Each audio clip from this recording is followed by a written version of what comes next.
사와띠 오늘은 이제 교단의 성장과에서 맨 처음에 수다따 사와띠는 사위성을 사와띠라고 그래요. 그래서 우리가 이따가 조금 정리를 해드리겠습니다만은 우리 인도 16개 나라 중에서 가장 강한 나라가 마가다국하고 꼬살라국이 있는데, 이 마가다국의 왕이 빈비사라 왕입니다. 빈비사라 왕이고, 그 빈비사라 왕이 중림정사라고 하는 절을 만들어서 부처님한테 드렸다는 얘기를 했죠. 그 다음에 그 두 번째 왕이 나라가 꼬살라인데, 이 꼬살라 왕이 파사나디 왕입니다. 파사나디 왕인데, 이 꼬살라의 그 수도가 사위성, 사와띠라고 그러는데, 여기에 수다따라고 하는 그 장자가 있었는데, 우리가 수다따라는 장자가 이 기원정사라고 하는 절을 만들어서 부처님한테 드리는 얘기인데, 이 기원정사는 부처님이 가장 많이 머물러셨던 그 절이었고 사찰이었고요. 어마어마하게 넓습니다, 여기가. 그래서 또 인도에 가서 성지순례를 해보면은 중림정사는 별로 복원이 안 돼 조그만데, 이 기원정사는 엄청 넓습니다. 엄청 넓고, 거기에 금강경을 거기서 설하셨다 그러죠. 우리 금강경은 기수국고도건이라는 말이 나오는데, 그 기수국고도건이 바로 기원정사입니다. 그래서 거기에서 부처님이 금강경을 설하시면서 수많은 경전을 설하셨는데, 거기는 굉장히 넓고, 그 다음에 많은 순례객들이 찾아서 거기서 부처님을 기리면서 기도를 하는 그런 곳이 되겠습니다. 그래서 한번 요걸 보면서 얘기를 하겠습니다. 이 라자가가 요거는 왕사성이고요. 왕사성이고, 사와띠는 사위성인데, 우선 조금 근처에 있습니다. 멀진 않습니다. 그래서 부처님께서 라자가 사와사따나와의 몸실 때였다. 완전한 지혜를 깨달으신 분, 반내의 물유 안전한 지혜를 깨달으신 분을 우리가 안욕따라 삼맥 삼보리라고 말하는 겁니다. 번뇌에 물들지 않고 온갖 고민을 해결해 주시는 성자가 출하시는 분들은 수다따는 부처님을 뵙기 위해서 이른 새벽에 숲으로 들어섰다. 이 급고득이라고 하는 사람인데요. 한 번은 우리가 급고득이라고 말합니다.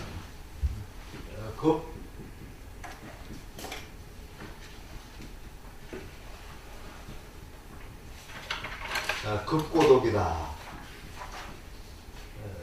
급고독이라서 고독한 사람, 외롭고 고독한 사람을 도와주는 그런 사람이라는 뜻이죠. 근데 이 수다따 장자가 우리가 한번 수다타라고 얘기합니다. 수다따 장자가 상인인데 한 번은 이쪽으로 와서 부처님이 계시는 라자가에 와가지고, 이 사람은 사와띠에 사는 거고, 그 다음에 라자가 장사를 하러 온 겁니다. 근데 여기에 처남인가 하는 사람이 있어요.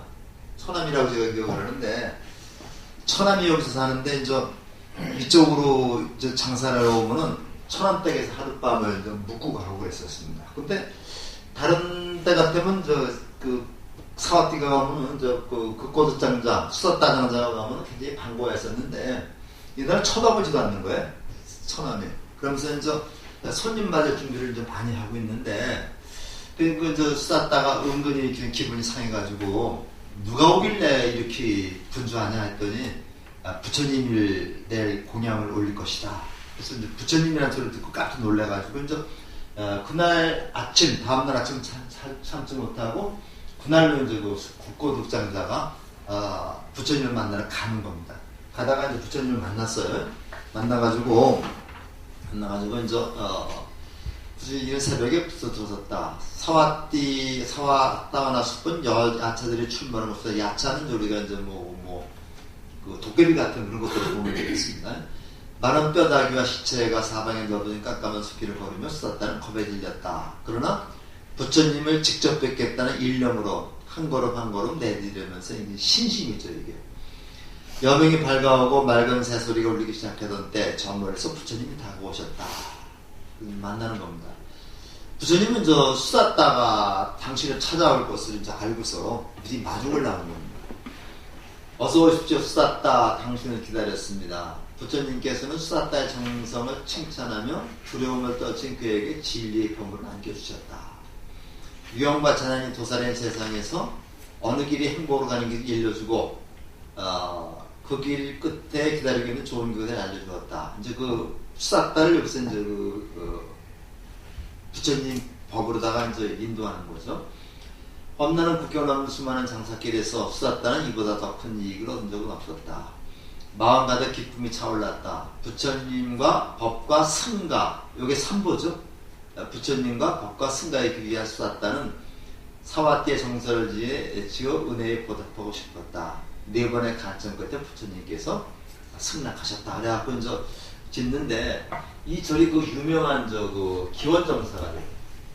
기원정사인데, 우리나라에도 이 기원정사라고 하는 절이 있죠. 어디 있어요? 기원정사라는 절이 이제 제주도 맨 밑에가 마라도라고 있죠. 마라도가 이제 제일 남쪽인데, 이 마라도 가면 맨 끝에 그 기원정사라고 하는 절이 있어요. 거기 이제 마라도에 가면 성당도 있고 교회도 있고 절도 있는데, 이 절이 맨 마지막 남쪽에 있습니다. 한번 가시면 이제 한번 좀 보시고요. 자, 그래서 이제 기원정사를 건립하게 되는데, 사와띠로 돌아오자 여러 곳을 무색하듯 수다따는 드디어 공사 정사를 짓게 적당한 곳을 찾아냈다. 그것은 꼬살라국의 태자인 제따 또는 기타 태자라고 그러는데, 이 제따는 이제 우리가 이제 한문으로 쓸 때 이제 기타 태자라고 얘기를 하는 겁니다. 하지만 제때 태자는 동산을 팔 마음이 없었다. 그러면서 이제 이렇게 얘기했는데, 이 동산을 모두 황금으로 돈다 팔지요. 제따 태자는 수다따를 포기시키려는 말이었는데, 수다따는 환호하며 동산에 황금을 빨기 시작했다. 그래서 그것에 대한 자세한 내용이 거기 쭉 전개가 되고 있습니다. 전개가 되고 있는데, 교재를 좀 잠깐 좀 보시기 바랍니다. 교재를 보시면요,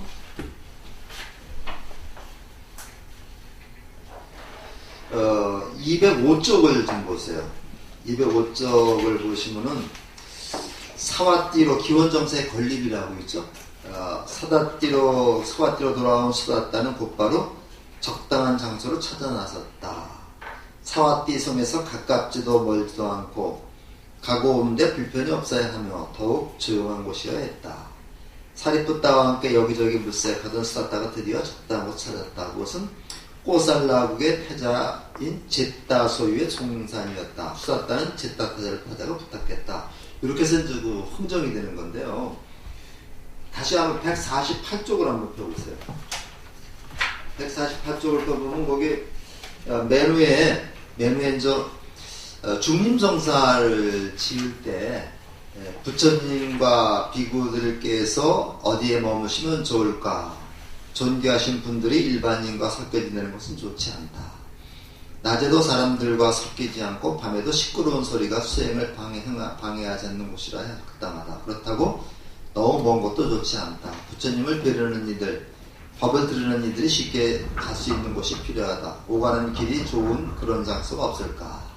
이렇게 이제 적당한 절 얘기 나오죠. 마찬가지로 이제 기원정사도 그러한 관점에서 중림정사와 같은 관점에서 이제 물색을 했는데, 그때 이제 제따 태자라고 해서, 요 제따 태자는 누구냐면 저기입니다. 그래서 마세나디 왕의 이제 아들이죠. 아들인데 나중에 이제 왕위는 오르지 못합니다. 근데 쭉 내려가서 그 다음 페이지를 보게 되면요, 그 다음 페이지를 보면 어떤 얘기가 되느냐면요. 그 두 태자님, 그 다음 주에 206쪽을 준 것. 태자님 부디 그 동산을 저에게 파십시오. 팥 생각이 없대도 그러십니다. 갑전 원하는 대로 쳐드리겠습니다. 제발 저에게 파십시오. 제tat태자는 웃음을 흘렸다. 꽃살나무의 거상이 겨우 동산날을 갖지 못해 안 되는 것이 웃었다. 태자는 장난삼아 한마디 던졌다. 돈이 많은가 봅니다. 동산을 황금으로 덮기라도 한다면 모를까. 그러면 거래가 성사된 겁니다. 이렇게 해가지고 이제 제tat태자는 절대로 이제 팔 생각이 없었는데 농담 삼아서 이런 그 얘기를 했어요. 그러니까 이제 그 사와띠가 그 수다따 남자가 그러면 이거는 거래가 성립된 거다 해서 재판관까지 갔다고 그래요. 그러니까 이제 이거는 거래 성립됐다 해서 이제 팔 수밖에 없었는데 그 사와띠 장자가 이제 거기다가 진짜 황금을 깔아버린 겁니다. 황금을 까니까 이 사람이 놀란 거예요. 제tat태자가. 그냥 황금을 쭉 까니까 놀래가지고 한 반쯤 깔았을 때 거기에 이제 그 제tat태자가 그 사와띠 장자의 정성을 보고 감동을 했습니다. 그래가지고 당신은 왜 이렇게 하느냐? 그랬더니 나는 장사보다도 이 부처님을 위해서 절을 지어드리는 것이 훨씬 더 공덕이 많다. 그래서 나는 여기다 절을 지어드리는 건 이렇게 얘기를 하니까 그럼 황금을 그만 깔아두었다. 나머지 땅은 내가 기부를 하겠다. 그래가지고 대신 이제 극고덕 앞에다가 이제 기수라고 하는 거는 이제 저기라는 얘기입니다. 기타태자의 이것이 이제 동산이라는 뜻이죠. 이거 기수라고 이렇게 씁니다. 그래서 요 기타태자의 동산에 극고덕장자가 지은 절 해가지고 기수 극고덕원이라고 얘기해요. 그래서 우리가 이제 그 금강경에 보면은 기수 극고덕원이라는 말이 나오는데 기수 극고덕원을 다른 말로 하면 기원정사 이렇게 바꿀 수 있는 거죠. 그래서 기수라고 하는 그 기타태자의 땅에다가 그 사와띠가 돈을 들여가지고 만든 그 절이다. 그래서 이제 기원정사라고 얘기를 하는데 어마어마하게 넣었습니다. 얘기가. 자, 이제 요거를 한번 우리가 좀 눈여겨보시기 바랍니다. 많은 재물을 낭비하면서까지 왜 동산에 정사를 지으려는 겁니까? 그러니까 이제 정사가 건립되면 매일 부처님 법을 뵙고 진리의 말씀을 들을 수 있기 때문입니다. 이익을 쫓는 장사꾼인 자는 부처님을 만나 어느 거래에서보다도 큰 이익을 얻습니다. 요게 굉장히 중요한 그 말인데요. 지금 이 사와띠 장자는 장사꾼이거든요. 장사꾼인데 그럼 왜 그러면 그 이익이 많다고 했을까? 그래서 요걸 우리가 이제 생각해보면 재물이라는 것하고 부처님의 가르치는 법이라는 걸 우리가 이제 비교해보면요. 재물은 언젠가는 없어져 버리죠. 쓰고 하면 언젠가는 없어져 버리지만은, 언젠가는 이것이 없어져 버리지만, 부처님의 가르치는 법은 죽을 때까지 없어지지 않습니다. 그래서 우리가 결과적으로 재물이라는 것을 보게 되면요. 재물이라는 것을 보게 되면 이거는 끝내는 사라져버리고 말지만 내가 가져갈 수도 없는 거잖아요. 근데 부처님의 그 좋은 가르침은 내가 죽더라도 이건 그 업으로 남아서 가져갈 수가 있기 때문에 그런 관점에서 본다면은 이 법이라는 것, 부처님의 가르침을 전하는 이 전법이라는 것이 어마어마하게 이익이 나는 장사다 이렇게 얘기를 합니다. 이렇게 생각하는 겁니다. 오늘 아침에 제가 잠깐 뉴스를 보니까 이제 요새 아시아나 항공도 좀 요새 문제가 많죠. 그래서 이제 아시아나 그룹에서 이제 아시아나 항공을 매각했다고 하기로 했다고 얘기도 들었고, 또 얼마 전에 이제 그 조양호 대한항공 그 회장도 또 돌아갔죠. 네. 돌아갔는데 뭐 상속세만 뭐 어마어마하게 내는 것 같아서 아마 제가 보기에는 아마 거의 그 상속하기는 좀 어려울 것 같아요. 그러면서 그것도 제3자가 또 갖게 되는 거죠. 또 근데 외국으로는 안 나갔으면 좋겠는데 거의 뭐 그 한진그룹에서 이제 수용이 어려울 것 같은데, 이와 같이 재물이라는 거는 선대가 못 가서 이게 당하는 경우가 굉장히 많습니다. 그래서 우리가 이제 그 창업부도 수성이 어렵다 그러는데 재벌의 3대가 가기가 어렵다고 그래요. 요즘엔 그 재벌 3세들이 뭐 마약 뭐 이거 아주 형벌없이 놀죠. 그래서 이 재물이라는 건 언젠가 없어집니다. 이건. 없어지고 결국 여기에 집착하다 보면 패가망신당할 수밖에 없지만 부처님의 가르침이라고 하는 법은 영원히 없어지지 않기 때문에 바로 그런 관점에서 그 사와띠는 수자타는 부처님을 만나서 법을 듣고 부처님 법을 전하는 것이 어떤 장사, 재물을 가지고 장사하는 것보다 더 이익이 많다. 이렇게 이제 생각을 했던 겁니다.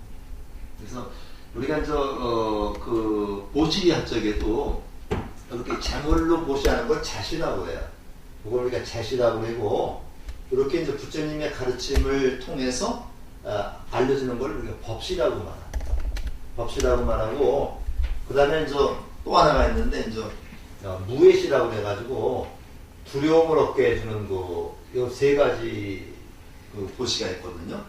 자시가 재물로 보시하는 게 있고 부처님의 가르침을 널리 전해주는 그런 법시가 있고 두려움을 얻게 해주는 죽을 때라든가 두려움을 얻게 해주는 그 무예시가 있는데 우리 건강경에 보면 그 얘기 항상 나오죠. 읽으면서도 삼천대천 세계를 들어서 보시하는 것보다 부처님 금강경의 사국의 하나를 읽어서 보시하는 게 수승하다는 얘기예요. 이제 여기도 보니까 이제 금강경 사국의 누가 유물로 가져왔는데 그 수많은 엄청난 자산을 보시하는 것보다 바로 우리가 부처님의 가르침을 한마디 더 전해주는 것이 더 공덕이 수승하다. 그렇다고 해서 돈으로 보시는 게 공덕이 없다는 얘기는 아닙니다. 그렇지만 그것보다 더 부처님 법을 가르쳐주고 이웃 사람들에게 아주 쓸만한 착한 말을 하나 해주고 이런 것이 더 값어치겠다. 그런 뜻을 우리가 받아들일 수 있습니다. 그래서 이런 것을 우리가 이제 보게 되면은 그냥 여러분들이 이렇게 부처님 법 공부하고 그다음에 이제 다른 사람들에게 이제 이렇게 권선하는 그런 것이 이제 엄청난 복덕이 있다, 공덕이 있다는 것을 알 수가 있습니다. 기원정사는 이제 건립하는 과정인데 이렇게 그림으로 나는 여기 기와집인데 사실은 인도 지방이 기와집은 없죠. 거기다 이제 돌이나 이제 벽돌로다가 지었어요. 그래서 이제 나오는데 수사따의 확신과 기쁨을 본 제따 태자는 정사입구에 제따와 나라마 기원정사 또 다른 말로 기수 극고도관 이렇게 이름을 새길 수 있도록 부사따에게 부탁하고 더 이상 황금을 받지 않고 동산을 보시했다. 그러니까 제따 태자도 굉장히 대단한 사람이라고 볼 수 있죠. 오랜 노력 끝에 정사 완성되자 부처님과 제자들이 낙성식에 참석했다. 그래서 이제 부처님 계신 머무셨던 곳을 향실이라고 그래요. 부처님이 이제 머무셨던 곳을 향실이라고 그러는데 그 향실의 정확한 위치는 알 수가 없지만 그래서는 이제 기원정사에 가면 향실로 추정되는 곳에다가 불상을 이렇게 모셔놓고 이제 거기서 이제 많은 참배객들이 와서 절도 하고 그다음에 금강경도 독송하고 그렇게 하고 이제 쭉 티베트 스님들이 쭉 와서 이제 있는데 그리고 이제 그중에 가짜도 많다고 그래요. 가짜도 많아가지고 이제 그 사람들 이제 있으면은 다니면서 이제 1달러씩이라도 이렇게 좀 보시하는 사람들이 있는데 그 사람들은 이제 그거를 갖다 목적으로 해가지고 돈벌이 목적으로 해서 이제 와서 이제 이렇게 스님 행사하는 그런 사람들도 많다고 그럽니다. 근데 여기나 저기나 가짜 스님들도 많이 있는 모양이에요. 그래서 이제 낙성식입니다, 이제. 자, 근데 이제 이 유명한 빠사야나비 왕이 아까 라자가 요만큼 됐습니다. 요만큼 됐는데 여기서 조금 더 이제 네팔 쪽에 가까워지는 거죠. 자, 여기에서 우리가 좀 굉장히 주의해 볼 점이 많이 있습니다. 여러 모형로가 교차되는 사와띠의 정사가 뭐 이게 이제 그 여기가 이제 그 마가다국이고 여기가 이제 그 꼬살라국인데 이 16개 나라 중에서 가장 큰 나라고 이 꼬살라국은 바로 그 가비라 성을 꼬살라국에서 이렇게 지배를 했었습니다. 부처님은 받지만 수많은 상인과 스님들의 인도의 전역으로 급속히 전파되었다. 마가다국과 함께 남북의 맹주로 미세를 거쳐서 꼬살라국의 새로 왕이 오른 파세나디는 전통 학문은 물론 그리스 문물까지 두루 섭렵한 국제적 감각의 실력자였다. 예, 부처님과 이제 그 생년월일이 같다고 하는 얘기도 있습니다. 그러니까 그리고 이제 그 파세나디 왕의 누이 동생이 예, 빈비사라 왕의 이제 그 부인으로다가 이렇게 해서 서로 인척 관계도 맺고 있었어요. 근데 이 두 나라가 가장 큰 나라입니다. 예, 부처님께 위한 왕비 말리카의 권위로 정사를 쌓았지만 파세나디는 아직 부처님이 인정하지 못하고 있었다. 그래서 이제 요거를 가기 전에요. 우리가 이제 파세나디 왕과 요거 좀 꼭 좀 우리가 좀 기억해 둘 만한 게 있는데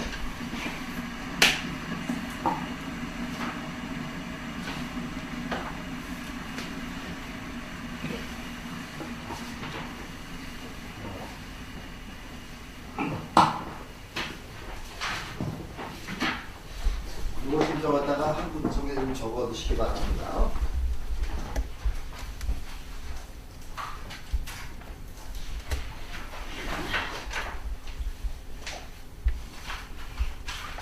이거 나라 이름입니다. 마가다 국살라는요. 그래서 오늘 수도가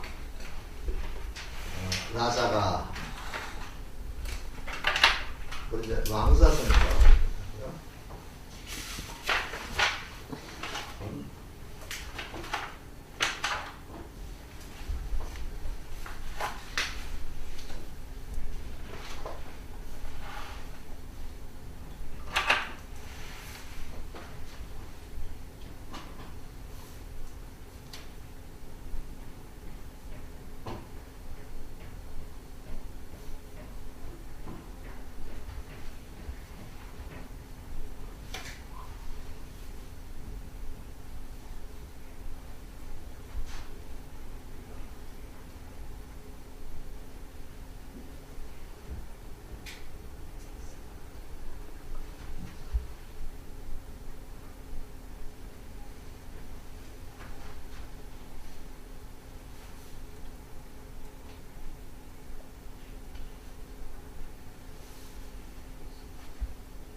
이게 지금 보면요 굉장히 좀 혼동이 좀 많이 돼요. 많이 되는데 우리가 이제 포교사 시험도 그렇고 우리가 이제 기본적으로 이렇게 정리해 놓고 가면요 훨씬 좀 낫습니다.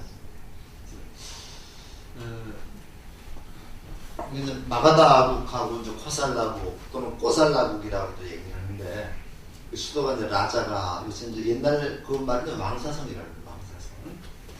그다음에 이제 여기는 사와띠 또는 스라바스티라고 그러는데 여기는 이제 우리가 사위성이라고. 그러니까 항상 이렇게 연결을 시켜서 봐야 되겠습니다. 여기 임금이 비비사라 왕이고 여기는 이제 그 파세나디 왕인데 요 말리카 왕비가 여기는 위제이 부인이고 여기는 말리카 왕비인데 두 사람이 굉장히 중요한 역할을 합니다.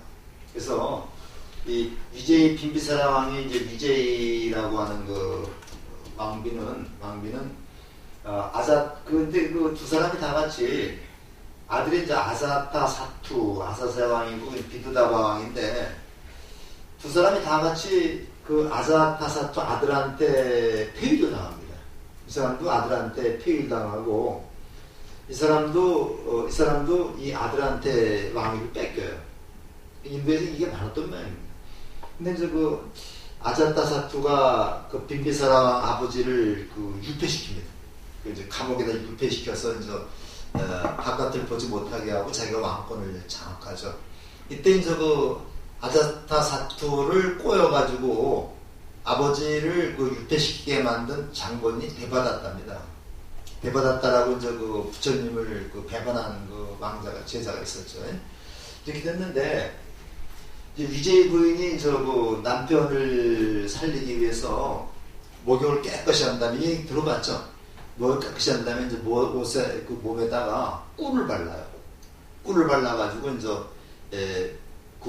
옷을 입고 들어가서 남편이 자기 몸에 있는 꿀을 이렇게 핥아서 먹고 목숨을 연명하게 합니다. 연명하게 하는데 그러면서 이제 항상 이제 부처님을 그리워하는 거죠. 근데 이제 아들이 보니까 아버지가 죽을 때가 지났는데 안 죽는 거예요. 그래서 이제 딱 불러다가 이제 야 아버지가 왜 안 죽냐 물어봤더니 이만저만해서 안 죽습니다. 그러니까 아들이 위제이 부인을 죽이려고 그러니까 어머니를 죽이려고 그러니까 신하들이 어머니를 죽이면 안 됩니다. 이렇게 해서 이제 그래서 인도에서는 아버지를 죽이는 것보다 어머니를 죽이는 게 더 큰 죄였습니다. 그래서 안 된다고 해서 어머니들 유폐시켜버려요. 유폐시켜버리니까 이 빈비사라 왕이 결국 어떻게 돼요? 나중에는 굶어 죽게 되는 거죠. 굶어 죽게 되는데 이 위제이 부인이 부처님을 간절히 생각하면서 부처님 마음속으로 부처님이 한번 오셔서 나를 좀 이렇게 제도해 줬으면 좋겠다. 이런 생각을 항상 가지고 있으니까 이게 이제 부처님한테도 전달이 돼가지고 부처님이 실제로 위제이 부인 앞에 나타납니다. 나타나가지고 위제이 부인한테 극락세계의 모습을 쭉 얘기해줘요. 우리가 죽으면 이렇게 해서 가면 극락세계 가는데 그건 아미타 부처님이 계시는데 그 모습은 이러이러하다. 요 경전이 관무량수경이라는 게 있습니다. 우리 이제 아미타 승경은 관무량수경이라는 게 있는데 무량수경이라고 하는 세계가 이제 바로 극락세계거든요. 극락세계의 모습을 갖다 자세히 얘기하면서 죽음에 대한 두려움을 갖지 않게 만듭니다. 그래서 이제 결과적으로 이제 나중에 이제 위제이 부인이 보고 설한 것이 이제 관무량수경에 대해서 굉장히 유명한 경전입니다. 그다음에 여기에 있는 절이 이제 빈비사라 왕이 지어서 바친 절이 이제 중림동사한 거고요. 그 다음에 이제 이 파세나디 왕이 이제 바깥에 나가서 어디 사냥을 나간 새에 이 비두다바가 이제 왕이 아들이 요건 제타태자하고는 또 배가 다른 적입니다. 비두다 왕이 파세나디 왕을 폐위시키고 자기가 왕이 오르고 성문을 닫아버려요. 성문을 다 닫아버리고 이제 아무도 못 들어오게 합니다. 아무도 못 들으니까 왕이 오지 못하고 다른 데 피신해 가야 되겠죠. 그래서 이제 어디로 가느냐면 파세나디 왕이 아자타 사투 왕을 찾아갑니다. 찾아가는데 이게 어떻게 되느냐면요. 빈비사라 왕의 동생이 말리카 왕비가 빈비사라 왕의 누이 동생이거든요. 그러니까 천암매부지간인데 그러니까 이제 아타타 사투가 어떻게 이제 찾아가면은 도무줄가에서 파세나디 왕이 아사타 사투 찾아갔더니 아자타 사투가 문을 걸어 잠그고 못 들어오게 해요. 그러니까 합병에서 죽어버렸습니다. 합병에서 죽어버려서 파세나디 왕은 아들한테 왕위를 뺏기고 곱게 돌아가지도 못하고 죽어버려요. 근데 이 말리카 왕비는 굉장히 부처님에 대한 신심이 돈독한 부인이었거든요. 그래서 이제 말리까왕비의 소개로다가 파세나리 왕이 이제 부처님을 찾아뵙게 되는데, 이 말리까왕비의 딸의 승만부인이라고 하는 딸이 있었어요. 승만부인이라는 딸이 있는데, 승만부인이 이제 그 부처님을 나중에죠. 부처님을 찾아가서 부처님 앞에서 자기가 이렇게 신행생활을 하겠다라고 하는 그러한 다짐을 하고 부처님한테 허락을 받습니다. 이 경전이 유명한 승만경이라는 경전이에요. 승만경이라는 경전이 돼가지고, 이제 그 승만경이라는 경전이 굉장히 중요한 경전이거든요. 그래서, 그 불교 역사상, 스님들이 설하거나 그런 게 아니라, 이 거사하고, 그 보살, 그러니까 우바세하고 우바이죠. 우바이가 그 부처님 앞에서 당당하게 설한 경전이 이제 그 유마경이고요. 그 다음에 이제 그 우바이, 여자 제가신도가 이렇게 설한 경전이 이제 승만경이 돼가지고, 우리 불교 역사상 이제 우리가 승만경은 굉장히 중요한 경으로 다 이렇게 이제 인식이 되고 있고, 특히 이제 보살님들이 굉장히 많이 읽는 경이 승만경인데, 이렇게 좀 그 두껍지 않습니다. 두껍지 않은데, 내가 이제 그 부처님 앞에서 어떻게 살아가겠다라고 하는 그런 그 말씀을 드리고 다짐을 하는 그런 내용으로 되어 있어요. 그래서 이렇게 되고, 여기에 있는 절이 이제 기원정사하고 워시중림정사인데, 이렇게 한번 도표로 이렇게 적어 놓으면은 나중에 이제 도움이 됩니다. 이제 저게 좀 자꾸만 헷갈려요. 그래서. 그래서 이제 빠세나리는 아직 부처님 인정하지 못하고 왔었는데, 이제 말리까 왕비 말리까의 권유로다가 한번 부처님이 누군가 한번 가보긴 하자 하고서 찾아갔던 겁니다. 그랬더니 이때 부처님의 나이는 한 30대 중반입니다. 30대 중반이니까 아주 어린 그런 그 나이고, 그 다음에 그 제자가 이제 누가 있냐면 나이 많은 제자들이 많았죠. 나이 많은 제자들이 많으니까, 그 부처님이 조금 이제 좀 저렇게 새파랗게 젊은 사람이 어떻게 그 덕을 쌓았을까? 부처일까? 하고서 약간은 비아냥 걸린 투 얘기를 하는 겁니다. 곧다마께서는 나이도 어리고 수행자 생활도 길지 않은데 어떻게 자신이 삼마삼부따라 자신하십니까? 요 삼마삼부따라는 말이 이제 안약따라 삼맥삼보리를 깨치신 분. 그래서 이제 요 삼이라는 말이 이제 그 바르다는 얘기죠. 바르다는 얘기고, 요거는 이제 그 마라는 말은 안욕따라 삼맥삼보리라는 얘기죠. 그래서 요거는 이제 정등, 평등하고, 그 다음에 바른 깨달음을 이룬 자. 어떻게 당신이 안욕따라 삼맥삼보리를 깨달은 이라고 자신있게 말할 수 있습니까? 하니까 부처님 말씀이 이 세상에는 아무리 작아도 가볍게 볼 수 없는 네 가지가 있는데, 그 네 가지가 바로 뭐냐? 왕자, 독사, 불시, 수행자입니다. 이거 굉장히 중요한 얘기입니다. 그래서 왕자, 독사, 불시, 수행자는 아무리 작아도 얕볼 수 없는데, 내가 바로 수행자이기 때문에 나를 얕봐서는 안 된다, 이런 얘기입니다. 그래서 요거에 대해서도 유인물 잠깐 좀 보시겠어요? 그래서 두 번째 페이지를 보게 되면요. 두 번째 페이지를 보게 되면, 비구는 젊어도 가볍게 볼 수 없다. 요런 그 글이 나와 있죠. 이거는 서재영 씨가 동국대학 교수로 알고 있는데, 이분이 곧 맨 뒤에 보면 후처가 나와 있습니다. 설법이라고 하는 그 불교 잡지가 있는데 2005년 11월로 10년 된 글입니다. 그래서 거기에 보면 쭉 한번 읽어보시고, 이번에 가볍게 보지 말아야 할 네 가지라고 있죠. 네 가지가 있는데, 여기서는 이제 뭐를 얘기했냐면 그 다음 페이지 15쪽을 잠깐 보세요. 둘째 줄입니다. 세상에는 비록 작아도 가볍게 여길 수 없는 네 가지가 있습니다. 왕자는 아무리 나이가 어려도 가볍게 여길 수 없고, 나중에 왕이 될 사람이죠. 그 다음에 어린 용인데, 여기서는 이제 어린 용이라고 했는데 우리가 이제 흔히는 독사라고 되어 있습니다. 독사나 어린 용은 뭐 용도 뭐 뱀의 일종이라고 보는 거죠. 그래서 어린 용은 아무리 작아도 가볍게 여길 수 없으며 불씨는 아무리 작아도 가볍게 불씨가 우리가 이제 그 강원도의 화재에서 봤죠.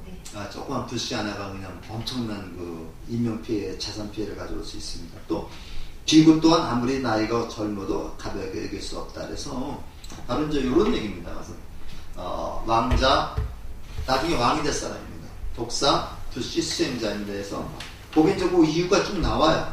그 이제 이유가 쭉 나오는데 마지막으로 거기 그 중간쯤 보면 마지막으로 있죠.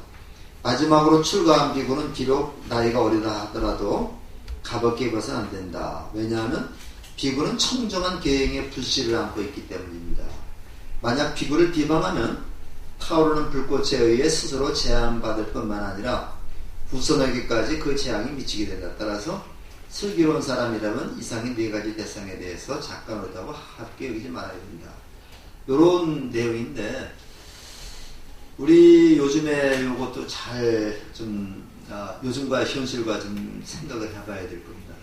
스님은 그 출가 수행자인데 스님은 부처님을 대신해서 법을 설하는 분입니다. 그래서 나이가 좀 어리다고 해서 아들보다도 어리다 그래서 스님을 함부로 대하면 안 된다는 얘기죠. 항상 스님이 설사 좀 잘못된 그런 생각을 가지고 있더라도 우리가 좀 공경하고 그분이 바른 길을 가도록 우리가 좀 이렇게 행동고지를 조심해야 됩니다. 그래서 저는 그런 생각을 하고 있어요. 스님을 큰 스님으로 만드는 건 신도들의 몫이다.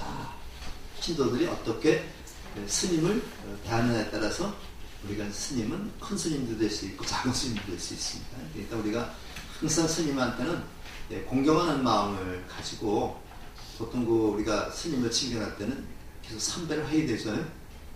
비록 나이가 어리더라도 삼배를 좀 하고 그러면서 이제 가르침을 청하고 항상 그 신도들이 행동거지를 조심해야 됩니다. 스님 앞에서 말도 함부로 하면 안 되는 거고 그러면 우리가 스님 앞에서 말 함부로 하면 스님도 말 함부로 해요. 그래서 서로 간에 스님과 그 신도들 간에 약간 신비로움도 좀 존재해야 되는 겁니다. 그래서 중요한 건 3번입니다. 3번인데 요거는 한번 이 얘기를 하기 위해서 이제 이거 글을 쓴 겁니다. 사실은요. 미래의 비전을 가진 사람은 가볍게 볼 수 없다. 이렇게 이제 이 사람이 이제 바꿨습니다. 부처님과 파세나리 왕의 대화는 차분한 어조로 표현되어 있지만 내용을 곰곰이 의미해보면 팽팽한 긴장감이 감돌고 있다.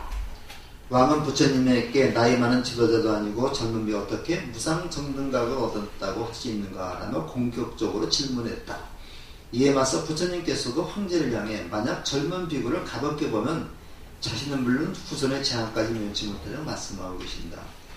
부처님은 자비로운 분이셨지만 법에 대한 문제라면 비록 황제 앞이라고 할지라도 결코 물러서지 않으셨음을 알 수 있다. 나아가 우리는 이 경을 통해 다음과 같은 의미를 읽을 수 있다. 그러니까 우리가 당당하게 이제 말했던 부처님의 그런 말씀을 기억을 해야 됩니다.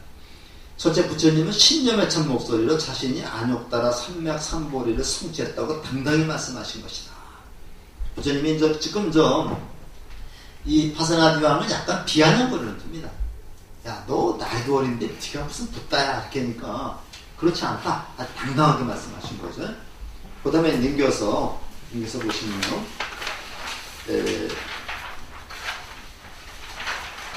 중간쯤 보시면 둘째가 나옵니다. 둘째, 왕자, 어린 용, 불씨, 비구는 아무리 작고 어려도 무사해서는 안 되는 것이다. 지금은 비록 작고 보잘것없어도 그것은 세상을 움직일 만한 힘과 모든 것을 불태울 수 있는 본성을 지니고 있기 때문이다.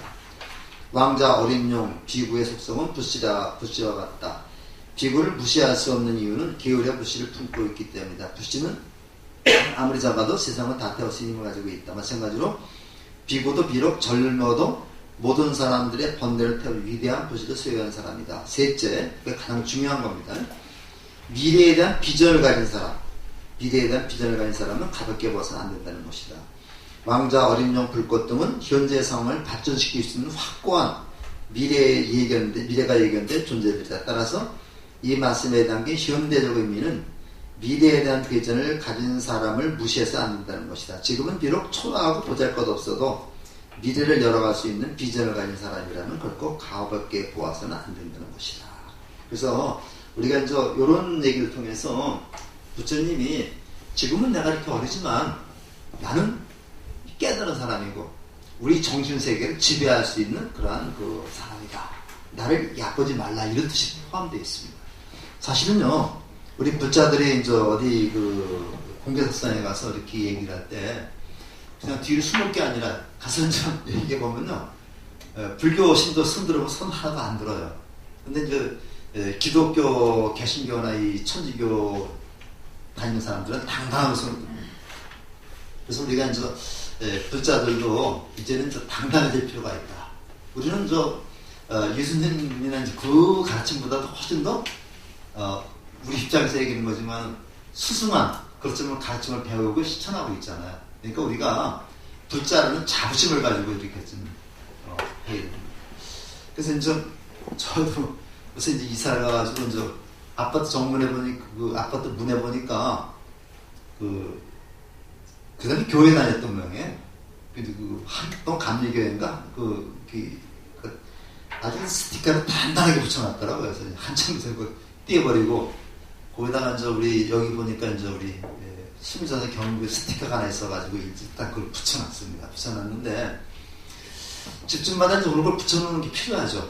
그래서 우리 그 불자들이 문에다가 이제 우리 불자라고 하는 그런 것을 붙여놓는 운동을 좀 벌이고 그래서 요새 뭐 좋은 스티커들 많습니다. 그래서 그런 것도 하나씩 구해서 이 밑에다 붙여놓으면 되는데 이 기독교에서는요, 개신교에서는 이교도를 특히 개종을 시켜서 끌어오면은 천당 간 티켓을 확실하게 받을 수 있다고 그래요. 저는 이게 목사님한테 들은 얘기인데, 그래서 이제 우리 그 개신교나 이 카톨릭에서 제일 목표로 삼는 게 불자들입니다. 이렇게 이제 연세 드신 보살님들을 대상으로 해가지고 이렇게 이제 그 개종 운동을 많이 벌이고 있는데, 우리는 그렇게는 안 하더라도 우리가 이제 당당하게 우리가 불자라는 것을 드러내볼 수 있어야 됩니다. 우리가 그 교회 가면 저기다가 뭐 판들어고 뭐 불신지옥 뭐 이런 거 있죠. 예수 믿으면 천국 가고 뭐 저기 하면은 안 믿으면 지옥 간다고 이건 좀 많이 하는데, 전전에 이제 혹시 그 스님들이 타고 있으면 첫 번째 대상이라 스님들한테 가서 이제 개종하라고 그렇게 많이 얘기한다고. 저도 뭐 우리 희주 스님한테 한번 들은 적이 있었는데, 집에다가 이렇게 붙여놓으면요, 이렇게 그 불자라는 그 표시를 붙여놓으면은 그 공약 제 첫 번째 대상이 됩니다. 우리는 그렇게 하지 않더라도 당당하게 우리 불자라는 것을 좀 드러낼 수 있어야 되겠죠. 자, 부처님을 예지를 갖죠. 제자가 됐는데, 이 파생아리 왕도 엄청나게 그 부처님을 도와줬던 그런 그 왕입니다. 그래서 저기 나와 있지만 저희 빈비사라 왕하고 이 파생아리 왕이 이제 도움이 없었다면요, 불교가 세계적인 종교로다가 성장하기는 어려웠을 거라는 얘기도 합니다. 그래서 아쇼카 왕 못지않게 이제 그 대단한 그 도움을 준 왕이 빈비사라 왕과 파생아리 왕이 되겠습니다. 중수의 이기대사원이다. 제따테 수백 천원짜리다. 뭐 되죠? 극고도 잠자라 해가지고 외롭고 고독한 사람한테 이제 보시를 베푸는 사람이다 해서, 우리가 이제 그 맹자라는 책에 보면요, 사국민이라는 거예요. 사국민. 맹자라는 책에 보면 사국민이라는 게 나오는데요. 궁자가 이런 궁자입니다. 사국민. 이 궁자가 궁활궁자죠. 아주 불쌍하고 궁한 사람인데, 사국민에 이제 과, 고, 독이라고 합니다. 환과 고독이라는 환은 누구냐면, 이거는 저희가 없는 부인이 있는 호래비를 환이라고 그래요. 호래비. 과는 누구예요? 남편이 없는 여자를 과부라 그러죠. 과부. 이거 과합니다. 그래서 이거 한동안은 미망인이라는 말을 갖다가 많이 썼는데, 미망인이라는 말은 아주 좋지 않은 말입니다. 예, 여자를 남편의 부속물로 여기는 거죠. 그러니까 미망인이라는 말은 아직 죽어야 될 사람인데 죽지 않은 사람은 미망인이라는 거죠. 문제는 이거 갖다가 이제 좀 많이 쓰던 때가 있었습니다. 근데 요 과부를 과라고 그러고요. 고자는 요건 누구냐면요, 자식이 없는 사람, 자식이 없는 늙은 사람을 고라고 그래요. 자식이 없는 늙은 사람을 고라고 그러고, 독이라는 거는 반대로 부모가 없는 어린애. 아니, 반대가 되거든. 고가 부모가 없는 어린애. 그래서 고아라고 그러죠. 부모가 없는 어린애를 고라고 그러고, 자식이 없는 늙은 사람을 독이라고 해요. 독이라고 해서 우리가 환과 고, 독입니다. 근데 여기는 국고독, 이런 사람들을 도와주는 역할. 그래서 정치가 뭡니까? 어떤 왕이 물어봤어요. 정치는 어떻게 해야 됩니까? 맹자 선생님이 환과 고독, 사국민을 없게 하는 것이 올바른 정치라는 것이다, 이렇게 얘기를 했어요. 맞죠?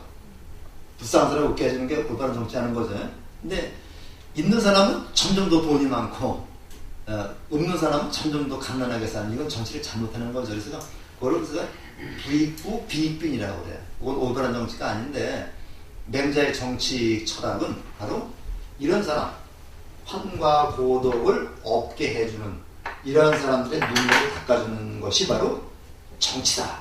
그런 점에서 극고독장자는 굉장히 좋은 생각, 진보적인 생각을 가지고 있는 정치가라고 볼 수 있습니다. 자, 그래서 이제 빠세나리 왕의 귀기입니다.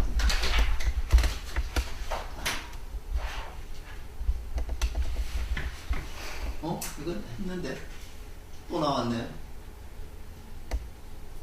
자, 귀하고 사랑스러운 아들이 7살의 병이 들어 죽자 아버지인 바라문이 비탄에게 부처님을 찾아왔다.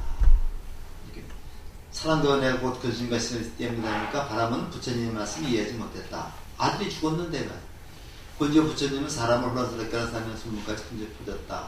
빠세나디가 부처님을 조롱하자 말리카가 물었다. 만약 당신이 사랑하는 죄가 갑자기 좀 어떨까요?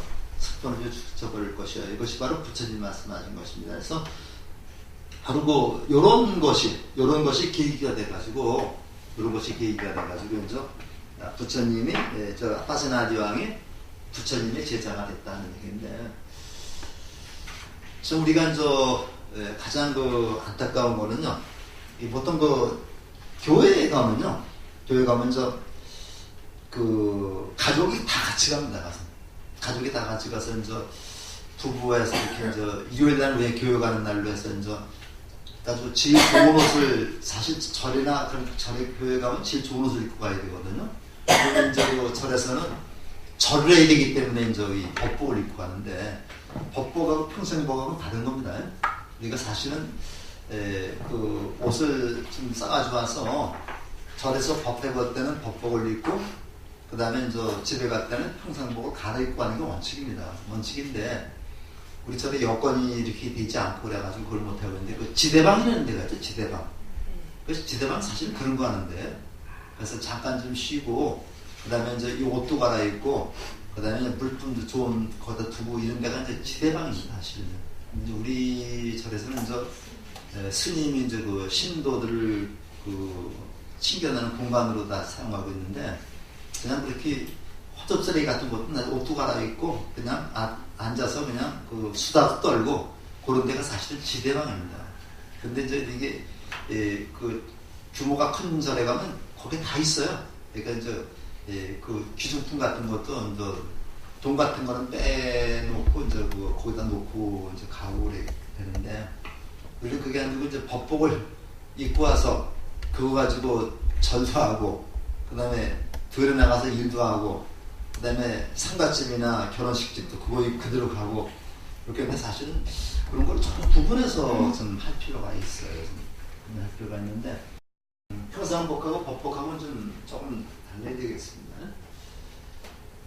이래서 됐는데, 앞으로는 우리가 그 절에도 최소한 그 부부 동반으로 같이 이제 남편하고 이제 그 부부 같이 와서 이렇게 그 법회에 참석하면 훨씬 좋겠죠. 그래서 점점 더 우리 절에 그래도 굉장히 많았었는데 요즘에 이제 남자 그 거사들이 많이 줄어들고 있어요 지금요.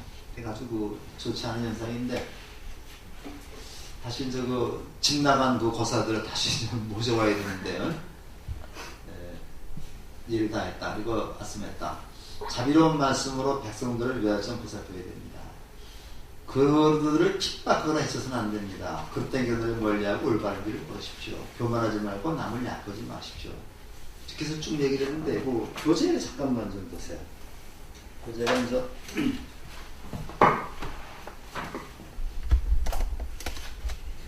217쪽 맨 밑에를 좀 보시기 바랍니다. 밑에서 5째 줄 같이 한번 읽어볼까요? 대왕이여 자비로운 마음으로 백성들을 외아들처럼 보살펴야 합니다.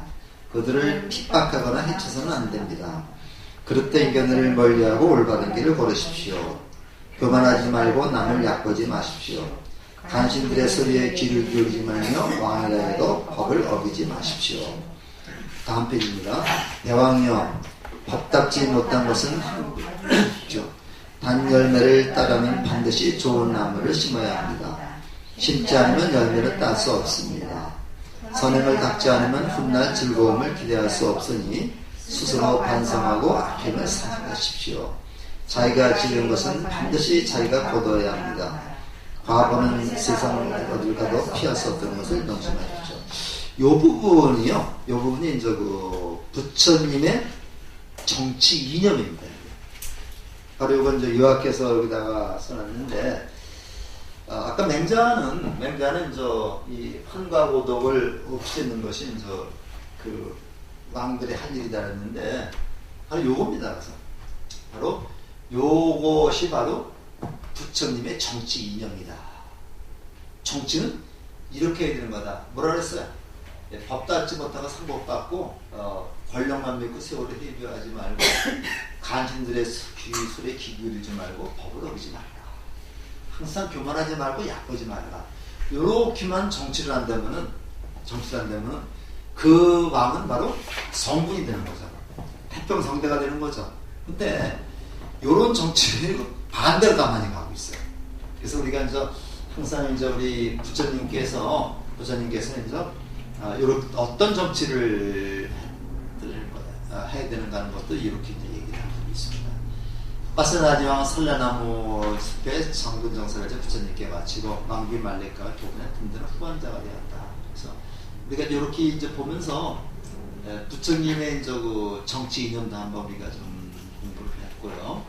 그 다음에 이제 요거는 이제 외살리 재앙의 피치인데 이게 이제 부처님께서 다시 이제 라자가로 왔습니다. 와서 이제 이때 가뭄이 계속되니까 사람들이 이제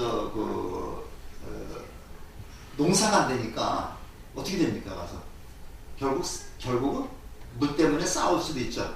이렇게 되니까 이제 부처님을 초청해서 한번 가뭄을 어떻게 극복할 것인가 이것을 했는데 부처님이 이제 여기 오셔가지고 가뭄을 퇴치했다 이런 내용이죠. 그래서 이제 오늘 이제 부처님의 이제 그 부처님이 신통력으로 해서 이제 거기 이제 비가 오게 했다. 근데 거기가 바로 뭐냐? 니간타 나타부타 요거 이제 그 자이나교의 교주입니다. 이제 본향이기 때문에 여기 이제 그 니간타 자이나교의 교도들이 굉장히 많았는데 그 부처님의 신통력을 보고서 많은 사람이 개종을 했다. 그런데 그 중에서 이제 시야 장군이라는 사람이 있었습니다. 시야 장군은 아주 굉장히 영향력이 큰 그런 장군인데 이 사람이 이제 부처님한테 이제 찾아와서 개종을 하겠다 하면서 뭐라고 얘기했냐면 오늘부터 저는 부처님과 부처님의 제자들에게만 공양을 올리겠습니다. 이렇게 이제 얘기하니까 다른 사람 같으면 어찌고 좋다 그랬겠죠. 근데 부처님은 그러지 않았다는 얘기입니다. 그러지 말고 그 말씀 거두십시오. 당신은 오랫동안 니간타들을 공양해왔습니다.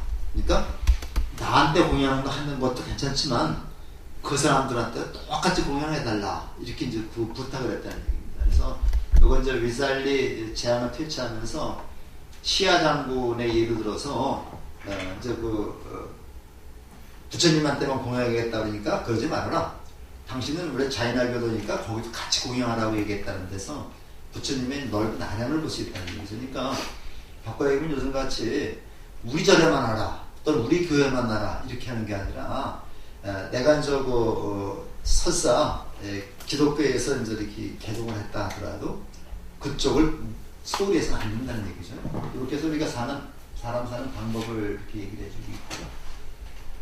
그 다음에 이제 삭가족과 꼴리아족의 불싸움에 대한 얘기인데 이건 조금 이따가 조금만 쉬었다 하겠습니다. 15분에 하겠습니다.